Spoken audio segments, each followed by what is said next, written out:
Welcome back बेटा। आप सबके प्यार और ब्लेसिंग्स की वजह से मैं बहुत जल्दी रिकवर कर रही हूँ बेटा, और बहुत अच्छा फील कर रही हूँ। Thank you so much. तो फाइनली आज हम अपने यूनिट 1 का लास्ट चैप्टर कर रहे हैं, chapter number 9, that is remedies for breach of contract. इस चैप्टर का मतलब यह है कि क्या क्या रेमेडीज़ अवेलेबल हैं अगर कोई आपका कॉन्ट्रैक्ट ब्रीच हो जाता है। ब्रीच का मतलब होता है ख़त्म हो जाता है, कोई आपका कॉन्ट्रैक्ट एंड हो जाता है, तो उसके लिए क्या क्या रेमेडीज़, क्या क्या आपके पास सॉल्यूशंस अवेलेबल हैं। ठीक है बेटा, अब हम बात कर रहे हैं कि क्या क्या रेमेडीज़ अवेलेबल हैं। तो ये कुछ 1 2 3 4 5 टाइप्स की हमारे पास रेमेडीज़ हैं। First is रेमिशन of contract, second is suit for damages, third is suit upon quantum merit, next is specific suit for specific performance, and last is suit for injunction. तो एक एक करके हम ये पढ़ेंगे। बहुत ईजी सा चैप्टर है आपका। वो कह रहा है कि अगर आपका कॉन्ट्रैक्ट ख़त्म हो गया है तो क्या क्या आपके पास सॉल्यूशंस हैं। First is rescission of contract. Rescission of contract का मतलब होता है जब दोनों में से कोई भी एक पार्टी किसी एक चीज़ के लिए मना कर देती है, एक एक्ट के लिए, तो सामने वाली जो पार्टी है वो दूसरे एक्ट के लिए बाउंड नहीं होती, वो उस चीज़ से फ्री हो जाती है। एग्जाम्पल, मैंने कहा था कि शोभिका मैं तुमसे कार खरीदूंगी और उसके बदले में मैं तुम्हें 25 लाख रुपीस दूंगी।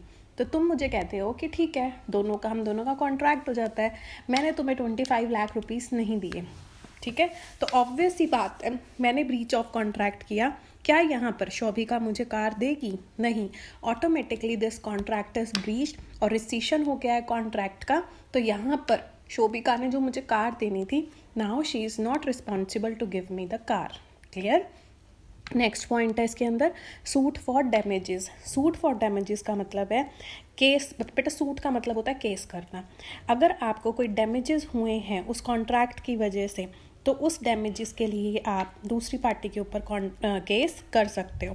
पर वो जो डैमेजेस हैं वो आपको प्रूव करने पड़ेंगे कि इसके साथ मैंने कॉन्ट्रैक्ट किया था, इसने वो कॉन्ट्रैक्ट फुलफ़िल नहीं किया, जिसकी वजह से मुझे लॉस हो गया और ये लॉस हुआ है, अब मैं चाहती हूँ कि ये इस लॉस की भरपाई करे।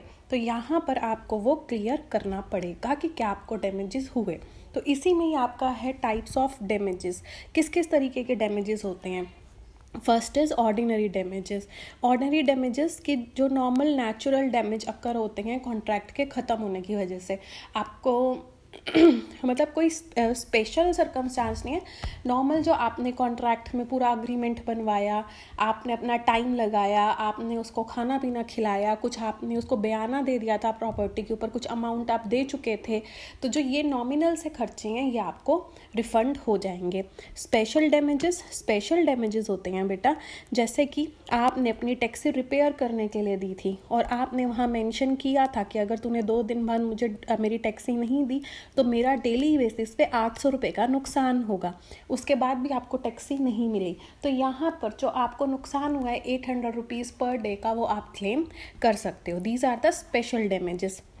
नेक्स्ट है बेटा इसके अंदर विंडिक्टिव डैमेज। विंडिक्टिव डैमेज का मतलब है कि जो ये डैमेजेस होते हैं ये दूसरी पार्टी को गिल्टी ठहराने के लिए होते हैं, कि वो गिल्टी पाया जाता है तो आप उससे, मतलब वो गुनहगार पाया जाता है तो आप उससे वो डैमेजेस लेते हो। 2 तरीके के डैमेज होते हैं बेटा ये। First is breach of marriage, और एक होता है जो ये डिसऑनर का नहीं हो जाता, जैसे आपने फॉल्स चेक लगा दिया बैंक में, तो बैंक वाले 200 रुपया चार्ज लेते हैं अगर कोई आपका चेक जो है बाउंस हो जाता है। तो ये क्या है, विंडिक्टिव डैमेज है कि आप कसूरवार पाए गए थे, उसके लिए आपसे ये उन्होंने डैमेजेस चार्ज कर लिए। और ये जो ये वाला है ब्रीच ऑफ मैरिज, तो उसमें जो ये होती है गर्ल होती है, उसको मेंटेनेंस मिलती है कि वो अपनी लाइफ कैसे चलाएगी, तो हस्बैंड की प्रॉपर्टी में से या उसकी अर्निंग में से उसको मेंटेनेंस मिलती है ताकि वो अपना लाइफ चला सके। ठीक है, ये होते हैं आपके vindictive damages. Last is nominal damages. Nominal damages just for the sake of कि हाँ हमने आपसे डैमेज लिया है, उसके लिए ये डैमेजेस लिए जाते हैं। एज सच बिग अमाउंट नहीं है होती है, छोटी सी अमाउंट होती है जो डैमेज के तौर पर ली जाती है। तो एक बार अपने डायग्राम पे वापस आओ, जो हम कर रहे थे remedies. First is rescission of contract, हम कर चुके कि कोई भी पार्टी अगर एक अपना नहीं करती तो दूसरी पार्टी को भी अपना एक्ट पूरा करने की जरूरत नहीं है। सेकेंड पॉइंट हमने किया कि सूट फॉर डैमेजेस, जो आपको खर्चा हुआ आपको वो खर्चा प्रूव करना पड़ेगा, और हमने टाइप्स किए डैमेजेस के, इसमें से जो भी डैमेज का टाइप होगा वो आप उसके लिए केस कर सकते हो।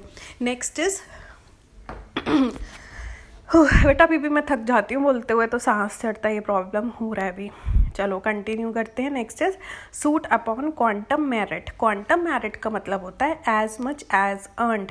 जैसे आपने सुना होगा कि ये कोर्सेज चलते हैं कि हम आपका पूरा कोर्स कराने का 12,000 रुपीज़ लेंगे, पर बीच में ट्यूटर कह देता है कि बस मैं इतना ही कोर्स करा रहा हूँ, आगे नहीं करा रहा। तो यहाँ पर जो स्टूडेंट है वो ट्यूटर को कह सकता है कि जितना आपने पढ़ाया है उतने का चार्ज करो, बाकी का पैसा मेरा वापस करो।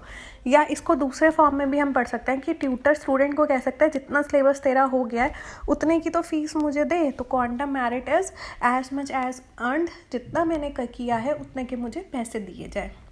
Next is suit for specific performance. Suit for specific performance का मतलब है बेटा कि देखो यहाँ पे पढ़ो, if any party does not do according to specified contract, then other party has right to file suit against another। मैंने आपको कहा था कि मुझे आप जो ये डिलीवरी दोगे ये सुबह 12 बजे से पहले दे देना। अगर आप मुझे 12 बजे के बाद देते हो तो मेरे लिए इसका कोई यूज़ नहीं है, पर आपने मुझे डिलीवरी नेक्स्ट डे दी, तो यहाँ पर मैं आपके ऊपर केस डाल सकती हूँ कि मैंने तो स्पेसिफिकली इस दिन की परफॉर्मेंस मांगी थी और आपने मेरे को परफॉर्मेंस नहीं दिया उस दिन। फॉर एन एग्जाम्पल, आपके घर में जागरण है, जागरण पार्टी जागरण वाले दिन ही नहीं पहुंची, तो क्या अगले दिन आने का उनका यूज़ है? नहीं है। तो आप उस जागरण पार्टी के अगेंस्ट केस कर सकते हो कि जिस दिन मैंने आपसे स्पेसिफिक परफॉर्मेंस मांगा था आपने उस दिन परफॉर्म नहीं किया।